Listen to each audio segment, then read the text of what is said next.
ये आपका आज का संपादकीय पाठ है। देखिए, ये संपादकीय पाठ, ये आर्टिकल, एडिटोरियल आपको प्रारंभिक परीक्षा, मुख्य परीक्षा और इंटरव्यू हर जगह मदद पहुंचाते हैं। यहाँ से एक सामान्य जानकारी भी आप लोगों को मिल जाती है, तो इन्हें जरूर आप लोग पढ़ा करिएगा। अभी आपने देखा है कि बजट आया हुआ है, लेकिन बजट शब्द का उल्लेख हमारे संविधान में नहीं है। वार्षिक वित्तीय विवरण की बात की गई संविधान के अनुच्छेद 112 में। और देखिए, बजट का मतलब है कि कहाँ से आय होगी, कहाँ खर्च होगा, इसका लेखा जोखा। जिस तरह से आप लोग भी तो अपना बजट बना के चलते हैं ना, कि इतना पैसा आएगा, इतना यहाँ खर्च हो जाएगा, तो उसी की बात हो रही है। तो ये आर्टिकल उसी के संदर्भ में लिखा जा रहा है। जारी रहे सुधारों का सिलसिला। और जो ये आप देखते हैं कि आर्टिकल रहते हैं ना, किसी खास टॉपिक पर किसी खास व्यक्ति के अपने विचार रहते हैं। तो यह पिछली सदी के अंतिम दौर की बात है, जब जर्मनी को सिक मैन ऑफ यूरोप कहा जाने लगा था। जर्मनी जैसा देश ऐसे ही यूरोप को की कमजोर कड़ी नहीं बन गया था। अर्थव्यवस्था में ठहराव, ऊंची बेरोजगारी और अड़ियल श्रम कानूनों ने वृद्धि की राह रोक दी थी। और ऐसी स्थिति से निपटने के लिए तत्कालीन चांसलर रेरहार्ड श्रोएडर ने हर्ट्ज सुधारों का सूत्रपात किया, और इनके जरिए जिन श्रम सुधारों और कल्याणकारी योजनाओं के स्वरूप को सुधारा गया, उन्होंने जर्मन अर्थव्यवस्था का कायाकल्प कर दिया। जैसा कि प्रत्येक सुधारों के साथ होता है, आरंभ में उनका भी विरोध हुआ। हालांकि इन सुधारों ने जर्मन श्रम बाजार की क्षमताओं को बेहतर बनाया, रोजगार के अवसर बढ़ाए और जर्मनी को यूरोप की आर्थिक महाशक्ति के रूप में स्थापित करने में अहम भूमिका निभाई। और इस प्रसंग का यही सार है कि जब साहसिक सुधारों को सही तरह से लागू किया जाता है, तो उसके दूरगामी एवं दीर्घकालिक आर्थिक लाभ मिलते हैं। केंद्र सरकार के बजट में भी यह दृष्टिकोण अपनाया गया है। वित्त मंत्री निर्मला सीतारमण ने शनिवार को जो बजट प्रस्तुत किया, वह क्षमताओं और प्रतिस्पर्धा को बढ़ाने के साथ ही राजकोषीय अनुशासन के प्रति समर्पित है। बजट में कराधान, ऊर्जा क्षेत्र, शहरी विकास, खनन, वित्तीय क्षेत्र और नियामकीय ढांचे से जुड़े जिन सुधारों को आगे बढ़ाने की बात कही गई है, उनसे नई उम्मीदें जगती हैं। इन सुधारों का लक्ष्य आर्थिक वृद्धि में की राह में अवरोधों को दूर कर क्षमताओं को बढ़ाना है, और इससे निवेश आकर्षित होगा और शासन संचालन का ढांचा सुसंगत बनेगा। परिणाम स्वरूप तेज आर्थिक वृद्धि के अनुकूल परिस्थितियां आकार लेंगी। और टैक्सेशन यानी कराधान इन सुधारों के केंद्र में है। और पिछले कुछ वर्षों से आप देखिए, कर अनुपालन के मोर्चे पर आई व्यापक सहजता को नए क्षेत्र पर ले जाने के लिए सरकार तत्पर दिखती है। और इसी कड़ी में आप देखते हैं कि जल्द ही न्यू टैक्स बिल पेश किए जाने की तैयारी है। दशकों से ऐसे सुधार की प्रतीक्षा रही है, और इसका उद्देश्य करों से जुड़े विवादों को घटाना है। केंद्रीय प्रत्यक्ष कर बोर्ड फिलहाल कर विवाद से जुड़े 60,000 मामलों में उलझा हुआ है, और ऐसे में कर अनुपालन व्यवस्था को और सुगम बनाना कई स्तरों पर लाभदायक होगा, और इससे करदाता और प्राधिकारी संस्थाओं दोनों के लिए आसानी होगी। अप्रत्यक्ष करों में जीएसटी के स्तर पर भी विविधिकृत दरें उसे उलझाऊ बनाती हैं, लेकिन उसे सुलझाने के लिए जीएसटी परिषद में राज्यों को भी साधना होगा। कर ढांचे को सुसंगत बनाने से नागरिकों व उद्यमों का भरोसा बढ़ेगा एवं आर्थिक वृद्धि को तेजी से पंख लगेंगे। बीमा उद्योग में प्रत्यक्ष विदेशी निवेश यानी कि एफडीआई की सीमा को 74% से बढ़ाकर 100% करने का प्रावधान है, लेकिन यह केवल उन्हीं कंपनियों के लिए अनुमन्य होगा जो एकत्रित प्रीमियम की पूरी राशि को भारत में ही पुनः निवेश करेंगी।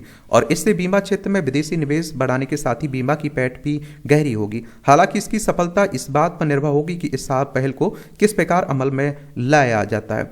और इसी तरह सार्वजनिक क्षेत्र के बैंकों द्वारा ग्रामीण क्रेडिट स्कोर फ्रेमवर्क से स्वयं सहायता समूहों के लिए वित्तीय समावेशन का दायरा बढ़ेगा और वित्तीय संसाधनों तक इन समूहों पर पहुंच बढ़ेगी। सरकार की मंशा है कि निजी क्षेत्र अर्थव्यवस्था की गाड़ी को आगे बढ़ाने की कमान संभाले, तो उसकी राह में संभावित बाधाओं को दूर करने के प्रयत्नों की प्रतिबद्धता आप देखते हैं क्या प्रतिबद्धता भी दिखाई है। और बजट में गैर वित्तीय क्षेत्र के नियमन, प्रमाणन और लाइसेंस की समीक्षा के लिए एक उच्च स्तरीय समिति के गठन का प्रावधान है। और आप देखेंगे कि जो साल भर के भीतर मामलों को निपटाएगी, और विश्वास आधारित यह पहल अनावश्यक अनुपालन बोझ घटाएगी। राज्यों को भी इस मामले में अंशभागी बनाने और प्रोत्साहन के लिए न्यू इन्वेस्टमेंट फ्रेंडलीनेस इंडेक्स बनाया जाएगा। और इससे सहकारी संघवाद को ही बढ़ावा मिलेगा। ऊर्जा, शहरी विकास और खनन क्षेत्र में भी बजट ऐसे सुधारों को लक्षित करता है जो दीर्घकालिक आर्थिक वृद्धि की निरंतरता को बनाए रखने में सहायक बनेगा। ऊर्जा क्षेत्र में सुधार अक्षय ऊर्जा अपनाने की राह आसान बनाएंगे और इनसे ग्रिड इंफ्रास्ट्रक्चर का आधुनिकीकरण होगा और बिजली वितरण नियमन सुसंगत बनेंगे। औद्योगिक प्रतिस्पर्धा बढ़ाने के लिए भरोसेमंद बिजली आपूर्ति बहुत महत्वपूर्ण है, लेकिन वित्तीय बोझ से करार रही बिजली वितरण कंपनियां यानी डिस्कॉम के इलाज का कोई नुस्खा नहीं तैयार हुआ है। इन कंपनियों के लिए सुधारों की गुंजाइश अभी बनी हुई है जो टैरिफ को तार्किक बनाने के साथ कंपनियों के वित्तीय ढांचे को दुरुस्त बना सके और शहरी विकास को लेकर किफायती आवास, स्मार्ट सिटी परियोजना और इंफ्रास्ट्रक्चर को सुधारने पर जोर है। हालांकि स्थानीय निकायों की दुर्दशा एवं उनमें वित्तीय अनियमितताओं और भू संपदा उपयोग जैसे पहलू अभी भी चुनौती बने हुए हैं। खनन सुधारों का जोर पारदर्शिता बढ़ाने पर है और इससे नीलामी प्रक्रिया में सुधार के साथ निजी निवेश को बढ़ावा मिलेगा। इन परिवर्तनों से उन महत्वपूर्ण खनिजों की आपूर्ति बढ़ेगी जो भारत की स्वच्छ ऊर्जा संक्रमण प्रक्रिया के लिए आवश्यक है, मगर इसमें सफलता इसी पर निर्भर होगी कि खनन गतिविधियों और पर्यावरणीय मानकों में किस प्रकार संतुलन स्थापित किया जाता है। अच्छी बात यह है कि बजट में सुधारों पर जोर दिया गया है, लेकिन भविष्य में और सुधार करने होंगे। निवेश अनुकूल परिवेश बनाने के लिए यह आवश्यक है। इसके लिए वित्तीय ढांचे में स्पष्टता, सार्वजनिक निजी भागीदारी और आपूर्ति श्रृंखला के साथ जुड़ाव का ध्यान रखना होगा। बजट में प्रस्तावित सुधारों को यदि क्रियान्वित किया जा सका तो अगले एक दशक के दौरान देश तेज आर्थिक वृद्धि का साक्षी बनेगा और विकसित भारत का लक्ष्य निकट आता जाएगा। लेखक लोक नीति के विश्लेषक हैं, इनके द्वारा आदित्य सिन्हा के द्वारा यह आर्टिकल लिखा गया है। दिल्ली में सत्ता की कुंजी कांग्रेस के हाथ में। ये आप देखते हैं कि आपका विजय, आप आदमी पार्टी की बात हो रही है, आपका विजय रथ दिल्ली में तभी रुक सकता है जब कांग्रेस अपना मत प्रतिशत 4.3 से बढ़ाकर 3 गुना तक ले जाए, यानी कि 15-16% तक ले जाए। एक तरह से ऐसा माना जा रहा है। दिल्ली में आप सभी जानते हैं कि विधानसभा में 70 सीटें हैं, राज्यसभा में 3 सीटें हैं, लोकसभा में 7 सीटें हैं। अतीश यहाँ की चीफ मिनिस्टर है। आपको भी विधानसभा का चुनाव लड़ना हो तो आपकी उम्र कम से कम 25 साल होनी चाहिए। अधिकतम उम्र की कोई सीमा नहीं रखी गई है और विधानसभा का चुनाव डायरेक्ट जनता यानी कि मतदाताओं के द्वारा होता है। अगर आपकी उम्र 18 साल हो चुकी है तो वोटर सूची में आपका नाम जुड़ चुका होगा, आप लोग वोट डालने भी जाते होंगे। और क्या, और बात याद रखिएगा कि ये चुनाव करवाता कौन है? इलेक्शन कमीशन ऑफ इंडिया, भारतीय निर्वाचन आयोग, एक संवैधानिक संस्था है। संविधान के अनुच्छेद 324 के तहत चुनाव आयोग की स्थापना की बात की गई। 25 जनवरी 1950 में स्थापना हुई थी। 25 जनवरी को आप लोग मतदाता दिवस मनाते हैं। नई दिल्ली में हेडक्वार्टर देखने को मिलेगा। सुकुमार सेन पहले मुख्य चुनाव आयुक्त थे। और क्योंकि देखिए कांग्रेस के वोट बैंक पर तो खड़ी हुई है ना आम आदमी पार्टी। देखिए पंजाब में आप लोग देख लीजिए, किसे हराकर, बीजेपी को नहीं हराई, कांग्रेस को हराकर आप देखिए सत्ता में आई। वहां आप देखिए गुजरात में जितना वोट परसेंट आया, किसका काटा उसने? कांग्रेस का काटा। और यहाँ दिल्ली में भी कांग्रेस को हरा के वो आई हुई, कांग्रेस का वोट बैंक उसने अपने अंडर में लिया है। तो उसी की बातें हो रही हैं।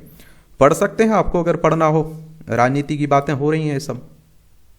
संतोष सुख, आज हम भोगवादी सभ्यता में जी रहे हैं। हर कोई नाना प्रकार की सुविधाएं चाहता है, धन चाहता है, वैभव की आकांक्षा करता है, क्षणिक सुख के पीछे दौड़ता है। इसी तरह मन भी बेकाबू होकर छलांग लगाता है, वह भांति भांति की वस्तुओं की ओर ललचाता है। यही स्थिति दुख का कारण बनती है। इसी से असंतोष और तनाव पनपता है। डायोजनीज के लिए एक कोना भी बहुत है और परंतु सिकंदर के लिए पूरा संसार भी छोटा है।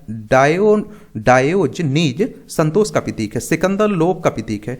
एक छोटी सी कुटिया भी डायोजनीज के लिए बहुत बड़ी थी, वह उसी में आनंदित था। वहीं सिकंदर सम्राट होकर भी असंतुष्ट था। वह चाहता था कि मैं पूरी दुनिया पर शासन करूं, कि सारे संसार पर मेरा आदेश चले। क्या सुखी होने के लिए सारे संसार पर अपना आदेश चलाना जरूरी है? सुख की ऐसी शर्त नहीं है। हाँ, लोभ की ऐसी शर्त अवश्य है। लोभ जरूर कहता है कि पहले संसार को जीतो तब सुख मिलेगा, जबकि सच है कि तब भी सुख नहीं मिल पाता है। गरीबी की गरिमा, सादगी का सौंदर्य, संघर्ष का हर्ष, समता का स्वाद और आस्था का आनंद, ये सभी हमारे आचरण से पतझड़ के पत्तों की भांति झड़ गए हैं। हृदय से मानवीय प्रेम या फिर करुणा का संवेदनशील स्वर, मस्तिष्क से नैतिक चिंतन की अवधारणा और नाभि से उद्भूत संयम और सम्यक आचरण का संकल्प कहीं खो गया है। और अब आवश्यकता शरीर की तृप्ति चाहती है तो वासना अहंकार की तृप्ति में ही लगी रहती है। अहंकार तो कभी किसी का तृप्त हुआ ही नहीं है। सुंदर सोच से ही संतोष का जन्म होता है, जो आपको जहां है और जैसे वहाँ राजा बना देता है। संतोष से सुख नहीं उपजता, बल्कि संतोष स्वयं सुख है। संतोष स्वयं ही एक परितृप्ति है, एक अमृत की रसधार है, वह उसका रसपान कीजिए। और देखिए, एक बात मैंने आप लोगों से कहा ना, आप लोगों में से बहुत सारे लोग मिलते हैं, बच्चे मिलते हैं, भैया हम कोचिंग ऑनलाइन ज्वाइन नहीं कर सकते, कोई कहता है ऑफलाइन नहीं कर सकते, कोई कहता है दिल्ली नहीं जा सकते, कोई कहता है हम बड़े शहर में नहीं रह सकते। तो मैं कहता हूँ आपके पास जो है उसमें आप बेहतर क्या कर सकते हैं, उसमें फोकस करिए भाई। आप रोना अगर रोते हैं ना कमियों का, तो जिंदगी में कुछ नहीं करने वाले, कुछ नहीं होने वाला है। आजकल मैं कह रहा हूं कि आपके पास स्मार्टफोन इंटरनेट है, तो दुनिया की पूरी सभी कोचिंग आपके फोन में रखी हुई है, आपके पास है, उन तक आपकी पहुंच है। आप बेहतर कैसे पढ़ सकते हैं, बेहतर रणनीति कैसे बना सकते हैं, ये आप पर डिपेंड करता है। तो ये थोड़ा ध्यान रखा करिएगा। और रोने वाले हमें डेली मिलते रहते हैं, और मैं ये देख रहा हूं कई सालों से वो रो ही रहे हैं, और मैं इतना लिख के दे रहा हूं कि वो रोते ही रहेंगे हमेशा। ट्रंप का टैरिफ बार। आखिरकार अमेरिकी राष्ट्रपति डोनाल्ड ट्रंप ने टैरिफ बार शुरू कर दिया। उन्होंने पहले दी गई अपनी चेतावनी के अनुसार कनाडा, मैक्सिको और चीन से आयातित सामग्री पर आयात शुल्क बढ़ा दिया। जहां कनाडा और मैक्सिको पर 25% आयात शुल्क लगाया गया, वहीं चीन पर 10%। यह उल्लेखनीय है कि उन्होंने कनाडा और मैक्सिको की तुलना में चीन पर कुछ नरमी बरती है। नरमी इसलिए एक पहेली जैसी है कि चीन तो अमेरिका के प्रतिद्वंदी के रूप में उभरा है, उसके वर्चस्व को कम करना चाहता है, वहीं कनाडा और मैक्सिको अमेरिका के पड़ोसी हैं। इनमें भी कनाडा अमेरिका का खास सहयोगी रहा है। स्पष्ट है कि ट्रंप अमेरिका को फिर से महान बनाने के अपने अभियान के तहत निकटतम सहयोगियों पर भी कोई कृपा दिखाने को तैयार नहीं है। लेकिन इसमें संदेह है कि ट्रंप ने जो टैरिफ बार शुरू किया उससे अमेरिका को लाभ ही लाभ होगा। पूरे आसार है कि इससे अमेरिका को नुकसान भी हो सकता है, क्योंकि अब कनाडा, मैक्सिको और चीन से आने वाले सामान महंगा हो जाएगा और इसके दुष्परिणाम अमेरिकी जनता को भुगतने पड़ेंगे। आशय नहीं है कि ट्रंप के फैसले के जवाब में कनाडा ने भी अमेरिकी आयात पर अतिरिक्त शुल्क लगाने का फैसला किया। मैक्सिको तथा चीन ने भी जवाबी कार्रवाई करने की घोषणा की है। हो सकता है कि आगे चलकर अमेरिकी राष्ट्रपति इन तीनों देशों से अपने मन मुताबिक समझौते करने में सफल हो जाए, लेकिन भारत को सतर्क हो जाना चाहिए, क्योंकि वह भारत को टैरिफ किंग कहते रहते हैं। पिछले दिनों बजट के जरिए वित्त मंत्री ने आयातित मोटरसाइकिलों और अन्य वाहनों पर आयात शुल्क घटाया, लेकिन देखना है कि ट्रंप इससे संतुष्ट होते हैं या नहीं। चूंकि अगले कुछ दिनों में भारतीय प्रधानमंत्री का अमेरिकी दौरा संभावित है, और इसलिए यह उम्मीद की जाती है कि दोनों देश बातचीत के जरिए किसी सहमति पर पहुंचने में समर्थ होंगे। यदि भारत और अमेरिका के बीच आयात शुल्कों को लेकर कोई सहमति बन जाती है, तो इससे दोनों देशों को लाभ होगा। भारत की कोशिश बातचीत के जरिए समस्या के समाधान की होनी चाहिए, लेकिन बात तब बनेगी जब ट्रंप यह समझेंगे कि वह अमेरिका को आगे रखने की फेर में अमेरिकी हितों को नुकसान पहुंचाने के साथ ही विश्व व्यापार में असंतुलन पैदा करने का ही काम करेंगे। अमेरिका एक प्रभावशाली राष्ट्र है। यदि वह अपनी प्रतिष्ठा बनाए रखना चाहता है, तो उसे एक जिम्मेदार देश की भूमिका का निर्वाह करना होगा। फिलहाल जो ट्रंप अहंकार प्रदर्शित कर रहे हैं, यदि वह यह चाह रहे हैं कि अमेरिका डॉलर के प्रभुत्व का लाभ उठाता रहे और फिर अन्य देश अपने व्यापारिक हितों की चिंता ना करें, तो यह संभव नहीं है। और ऐसा माना जा रहा था, देखिए डोनाल्ड ट्रंप आप साहब आएंगे और एक तरह से हलचल मचेगी, वो शुरू भी हो चुकी है। देखिए, चाइना हमारा पड़ोसी है। लद्दाख, हिमाचल प्रदेश, उत्तराखंड, सिक्किम, अरुणाचल प्रदेश, 5 राज्यों की सीमा लगती है। और एक बात और आपको बता दूं, यहाँ देखिए, आयात का मतलब होता है कुछ खरीद रहे हैं, निर्यात का मतलब होता है कुछ क्या कर रहे हैं, बेच रहे हैं आप। विकास को गति। केंद्रीय बजट में जो प्रावधान किए गए हैं उसमें बिहार के विकास को और गति मिल सकेगी। अब इस दिशा में तेजी से कार्य करते हुए इस अवसर का लाभ उठाए जाने की आवश्यकता है। मखाना यहाँ के लिए आय का एक बड़ा स्रोत है, और उससे आप देखें जिससे हजारों परिवार जुड़े हैं। देश का 90% मखाना बिहार ही देता है। मखाना का निर्यात कई अन्य देशों को भी किया जाता है। शोध अनुसंधान के साथ मखाना उत्पाद को बढ़ाने के लिए राज्य सरकार पहले से ही कार्य कर रही है। अब केंद्र सरकार ने बिहार में मखाना बोर्ड स्थापित करने की घोषणा की है, और जिससे इसे और अधिक बल मिलेगा। राज्य को अपने संसाधनों का उपयोग करते हुए आय के स्रोत बढ़ाने होंगे, ताकि लोगों को रोजगार के साथ समृद्धि बढ़े। कृषि यहाँ का मूल ढांचा है जिस पर यहाँ की अर्थव्यवस्था टिकी है। इसे बाजार की मांग के अनुरूप बढ़ाना ही समय की मांग है। ऐसे में मखाना बोर्ड जैसी संस्था इसमें बहुत अधिक सहायक सिद्ध हो सकती है। मुख्य रूप से कोसी और सीमांचल क्षेत्र में मखाना उत्पादन प्रचुर मात्रा में किया जा रहा है, और अभी प्रदेश में मखाना का लगभग 500 करोड़ का कारोबार है। बोर्ड के गठन के बाद सुविधा भी बढ़ेगी, आधारभूत संरचना भी मजबूत होगी। इससे बाजार के करीब 3000 करोड़ तक पहुंचने की आशा की जा सकती है। और इसी तरह पर्यटन क्षेत्र भी बिहार को लाभ हो सकता है, क्योंकि यहाँ ऐसे स्थलों की भरमार है। वैसे यदि यदि धार्मिक, सांस्कृतिक, आध्यात्मिक क्षेत्रों की पहचान करते हुए उन्हें सही से विकसित किया जाए तो बिहार में पर्यटन की संभावना व्यापक है। क्या है? व्यापक है। और पर्यटन क्षेत्र भाई हमारी अर्थव्यवस्था में एक बड़ा योगदान देता है। ये आप देखिए बिहार है, पटना इसकी राजधानी देखने को मिल जाएगी आपको। और देखिए इसकी सीमा अंतर्राष्ट्रीय नेपाल से लगती है। और राज्यों में अगर आप देखें तो देखिए उत्तर प्रदेश हो गया, झारखंड हो गया और पश्चिम बंगाल हो गया। और नीतीश कुमार यहाँ के मुख्यमंत्री आपको देखने को मिल जाएंगे। नीतीश बाबू को तो आप लोग जानते ही होंगे, कि नहीं जानते हैं? बिल्कुल जानते होंगे। और आप देखिए आरिफ मोहम्मद खान यहाँ के राज्यपाल हैं। विधानसभा में आप देखेंगे 243 सीटें हैं। विधान परिषद भी है जिसमें 75 सीटें हैं। राज्यसभा में 16 सीटें हैं। लोकसभा में 40 सीटें हैं। 98,940 वर्ग किलोमीटर में फैला हुआ है आपका। प्लास्टिक कचरे का बढ़ता खतरा। थाईलैंड ने विकसित देशों से प्लास्टिक कचरे के आयात पर प्रतिबंध लगाने का फैसला किया और जिससे वैश्विक प्लास्टिक कचरा संकट और अधिक गंभीर हो गया है। अमेरिका, ब्रिटेन और जापान जैसे देश वर्षों से अपने प्लास्टिक कचरे को थाईलैंड भेजते रहे हैं और जिसे अपशिष्ट उपनिवेशवाद कहा जाता है। हालांकि इससे थाईलैंड को कुछ आर्थिक लाभ हुआ और लेकिन इसके बदले में पर्यावरणीय और स्वास्थ्य संबंधी समस्याएं भी बढ़ी हैं। इसी कारण 1 जनवरी 2025 को थाईलैंड ने प्लास्टिक कचरे के आयात को पूरी तरह से बंद करने का निर्णय लिया है। भारत में भी प्लास्टिक कचरा प्रबंधन चुनौती बना हुआ है। हालांकि 2018 में भारत सरकार ने प्लास्टिक कचरे के आयात पर प्रतिबंध लगाया था, लेकिन इसके बावजूद गैर कानूनी रूप से यह प्रक्रिया जारी है। भारत में पहले से ही घरेलू प्लास्टिक कचरे की मात्रा अत्यधिक है और इस अतिरिक्त कचरे के कारण समस्या और विकराल हो जाती है। भारत में प्लास्टिक कचरे के बढ़ते आयात और प्रबंधन की समस्या से कई नकारात्मक प्रभाव सामने आते हैं। यह पर्यावरण को गंभीर रूप से प्रभावित करते हैं और प्लास्टिक कचरे के उचित निपटान की कमी से जल, मिट्टी और वायु प्रदूषण बढ़ता है। खुले में जलाने से हानिकारक रसायन और विषैली गैस निकलती है और जिससे स्वास्थ्य संबंधी समस्याएं उत्पन्न होती हैं। प्लास्टिक कचरा नदियों और समुद्रों में बहकर जलीय जीवन के लिए घातक साबित हो सकता है।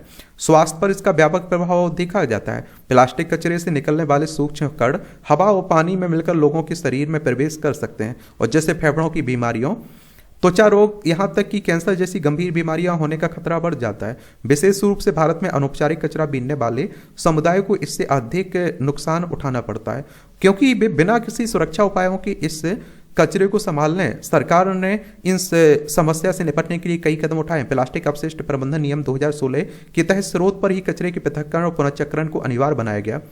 वर्ष 2021 के संशोधन में एकल उपयोग वाले प्लास्टिक उत्पाद पर प्रतिबंध लगाया गया। हालांकि इस तरह के तमाम प्रयासों के बावजूद भारत में प्लास्टिक कचरे की समस्या गंभीर बनी हुई है। कड़े नियमों के प्रभावी क्रियान्वयन की आवश्यकता है और साथ ही प्लास्टिक के विकल्पों को बढ़ावा देना और जन सहभागिता सुनिश्चित करना अनिवार्य होगा। और यदि भारत इस दिशा में प्रभावी कदम उठाता है तो पर्यावरण और मानव स्वास्थ्य को होने वाले नुकसान को कम किया जा सकता है। इसमें यहाँ भी आप देखिए टिप्पणियां रहती हैं, इन्हें भी आप लोग देख सकते हैं। इसकी पीडीएफ में एजुकेशन सर्कल प्लेटफॉर्म है ना टेलीग्राम पर, वहां डाल देता हूं तो वहां से जाकर आप लोग डाउनलोड कर लिया करिएगा। ये वैश्विक षड्यंत्र पर अस्थायी ब्रेक। संसद के बजट सत्र में आरंभ होने के पहले प्रधानमंत्री नरेंद्र मोदी ने अपने भाषण का आरंभिक समृद्धि की देवी मां लक्ष्मी की प्रार्थना के साथ किया। उन्होंने कहा कि 2014 से लेकर अब तक शायद यह संसद का पहला सत्र है जिसके पहले कोई विदेशी चिंगारी नहीं भड़की, विदेश से आग लगाने की कोशिश नहीं हुई। प्रधानमंत्री जब ऐसा कह रहे हैं तो यह कारण नहीं है। भारत विरोधी माहौल बनाने में विदेश से सक्रिय संगठनों, इंटरनेट मीडिया प्लेटफॉर्म्स की भी बड़ी भूमिका दिखती है। ये सब आप देखते हैं कि हमारे देश में चलता रहता है।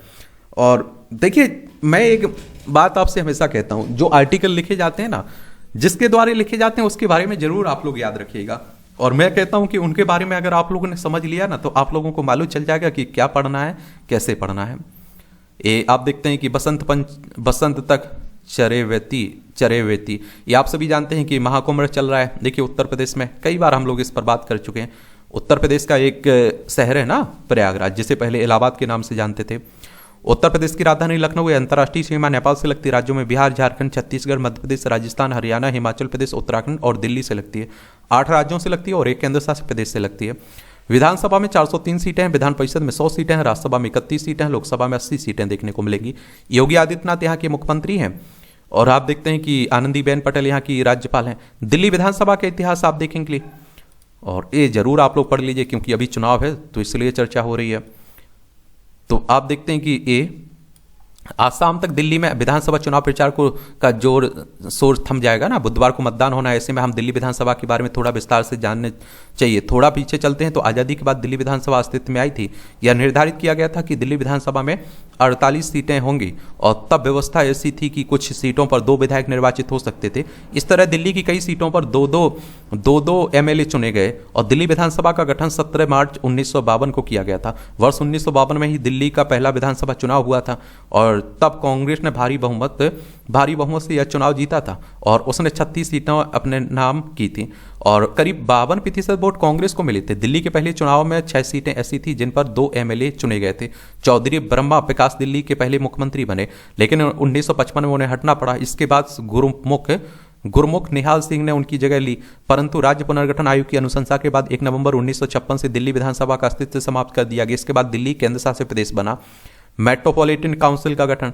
केंद्र शासित प्रदेश बनने के बावजूद दिल्ली के लोगों को अपने प्रतिनिधि चुनने का अधिकार दिए जाने की मांग बनी रही। इसी के तहत दिल्ली के लोगों को एक सांकेतिक प्रतिनिधित्व देने के लिए दिल्ली एडमिनिस्ट्रेटिव एक्ट 1966 लागू हुआ। इसके तहत दिल्ली में मेट्रोपॉलिटन काउंसिल का गठन किया गया और इसमें यह तय हुआ कि दिल्ली में मेट्रोपॉलिटन काउंसिल के 56 निर्वाचित और 5 मनोनीत सदस्य होंगे। दिल्ली के लोग 56 निर्वाचित सदस्यों का चुनाव करेंगे, लेकिन मेट्रोपॉलिटन काउंसिल के पास कोई विधायी शक्ति नहीं थी और ये केवल सलाहकार के तौर पर काम कर सकती थी। सभी शक्तियां लेफ्टिनेंट गवर्नर या फिर एडमिनिस्ट्रेटर के पास दी गई और जिससे नियुक्ति भारत के राष्ट्रपति करते थे। लेकिन मेट्रोपॉलिटन काउंसिल के पास कोई विधायी शक्ति न होने के कारण एक पूर्ण विधानसभा की मांग दिल्ली में उठती रही है। सरकारिया समिति ने की राय प्रशस्त। वर्ष 1984 में राजीव गांधी प्रधानमंत्री बने। तब तक दिल्ली की जनसंख्या 50 लाख के पार पहुंच चुकी थी और यह महसूस किया जा रहने लगा था कि इतनी बड़ी जनसंख्या को अपना पूर्ण प्रतिनिधित्व चुनने का अधिकार मिलना चाहिए। राजीव गांधी भी इस मांग से सहमत थे। इसके बाद इस दिशा में पहल करते हुए 24 दिसंबर 1987 को सरकारिया समिति का गठन किया गया और इसे बाद में बालकृष्ण समिति के नाम से जाना गया है। इस समिति ने दिल्ली के प्रशासन से संबंधित विभिन्न पहलुओं पर का अध्ययन किया और इससे अपनी रिपोर्ट 14 दिसंबर 1989 को सौंपी। समिति ने अपनी रिपोर्ट में कहा कि दिल्ली के केंद्र शासित स्वरूप को कायम रखा जाना चाहिए और आप देखते हैं कि लेकिन समिति ने दिल्ली में विधानसभा के गठन की बात कही और जिससे ये आप देखते हैं कि आम लोगों की समस्याओं के निदान के पूर्ण अधिकार प्राप्त हों। और हालांकि आप देखिए बालकृष्ण समिति की रिपोर्ट आने के पहले ही राजीव गांधी की सरकार चली गई और उसके बाद राजनीतिक उथल पुथल के दौर में बालकृष्ण समिति के प्रस्ताव पर कई वर्षों तक अमल नहीं हो सका। जून 1991 में कांग्रेस के पीवी नरसिम्हा राव ने प्रधानमंत्री के रूप में शपथ ली और इस बीच दिल्ली विधानसभा के गठन का प्रस्ताव ठंडे बस्ते में पड़ा रहा। 69वां संविधान संशोधन। नई सरकार बनने के बाद इस प्रस्ताव पर फिर चर्चा हुई। दिल्ली विधानसभा के गठन की पहल राजीव गांधी ने की थी। ऐसे में नरसिम्हा राव सरकार ने इस प्रस्ताव पर काम आगे बढ़ाया और इसके बाद 69वें संविधान संशोधन के जरिए दिल्ली में एक विधानसभा के गठन का मार्ग प्रशस्त किया। 69वें संविधान संशोधन अधिनियम 1991 ने केंद्र शासित प्रदेश दिल्ली को राष्ट्रीय राजधानी क्षेत्र दिल्ली के रूप में नामित किया और इससे राज्य के लिए एक राज्य विधानसभा और मंत्रिपरिषद बनाई और इसके जरिए दिल्ली को अपनी विधानसभा मिली और दिल्ली विधानसभा की 70 सीटों में 12 सुरक्षित सीटें हैं और इसके बाद 1993 में दिल्ली विधानसभा के चुनाव हुए और भाजपा ने इस चुनाव में जीत हासिल की और मदन लाल खुराना मुख्यमंत्री बने। उसके बाद से अब तक संबंधित अधिनियम के तहत गठन के अनुरूप है दिल्ली विधानसभा का संचालन हो रहा है। हर 5 वर्ष बाद चुनाव हो रहे हैं और जिसके बाद अलग अलग दलों की सरकारें भी बनती रही हैं। आम आदमी पार्टी आप देखिए लंबे समय से अब तो राज कर रही है यहाँ। बाकी रिजल्ट के बाद मालूम चलेगा कि कौन बनता है, कौन जीतता है, कौन हारता है। आप लोगों की क्या राय है? आप लोग अपनी राय जरूर बताया करिएगा। ठीक है, मेरी तरफ से शुभकामनाएं हैं। आप लोग पढ़िए, मेहनत करिए। ठीक है, धन्यवाद।